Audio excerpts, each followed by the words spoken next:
वक्फवरून ठाकरे गटाची भूमिका स्पष्ट. विधेयकातल्या चुकीच्या गोष्टींचं समर्थन नाही, अरविंद सावंतांची भूमिका.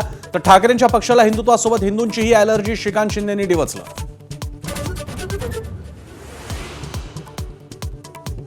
वक्फचा भ्रष्टाचार रोखण्यासाठी सुधारणा विधेयक, तर विरोधकांकडून सुधारणा विधेयकावरून भ्रम पसरवण्याचं काम सुरू. संसदेत अमित शहांचा हल्लाबोल.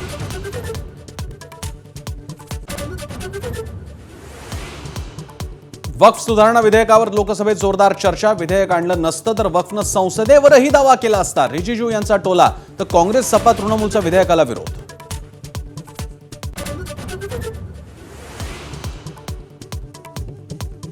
भाजपच्या अध्यक्षपदावरून संसदेत टोलेबाजी. एवढा मोठा पक्ष एक अध्यक्ष निवडू शकत नाही, अखिलेश यांचा टोला. तर तुम्ही कुटुंबातून अध्यक्ष निवडता, आम्ही कोट्यवधी सदस्यातून निवडतो, शाह यांचं प्रत्युत्तर.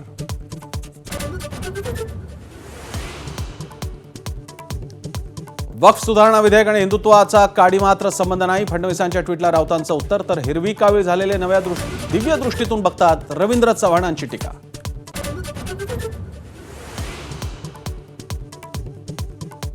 चुलत्याच्या कृपेनं बरं चाललंय. अजितदादांच्या वक्तव्यानं राजकीय चर्चांना उधाण. तर अजितदादांनी काकांना आशीर्वादापुरतं मर्यादित ठेवलं, फडणवीसांची कोपरखळी.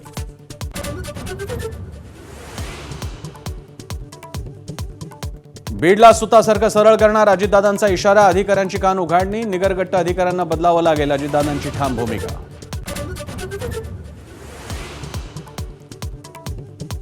अजित पवारांच्या बीड दौऱ्याकडे पाठ फिरवत धनंजय मुंडेंची मुंबईत फॅशन शो मध्ये उपस्थिती. आजारपणाचं कारण ते धनंजय मुंडेंची दौऱ्याला दांडी.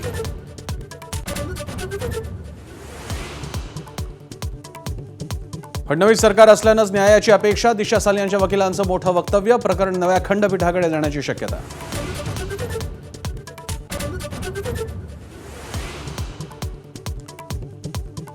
कोल्हापूरच्या पट्टण कोडोलीतील शिवरायांचा पुतळा हटवू नका. तणावानंतर उपमुख्यमंत्री शिंदेंच्या सूचना. विनापरवानगी पुतळा बसवण्यावरून प्रशासन आणि शिवभक्त आमने सामने. महाराष्ट्र वीज नियामक आयोगाच्या वीज दर कपातीला तात्पुरती स्थगिती. दर कपाती विरोधात महावितरणची नियामक आयोगाकडे याचिका. 1 एप्रिलपासून लागू होणार होती दर कपात.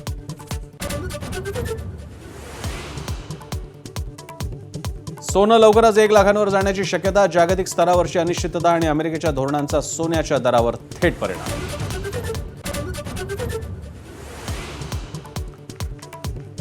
सिंधुदुर्ग, रत्नागिरी, वर्धा, जालन्यासह अनेक ठिकाणी अवकाळी पावसाचा फटका. रब्बी पिकाचं नुकसान. आंबा, काजू बागायतदार हवालदिल.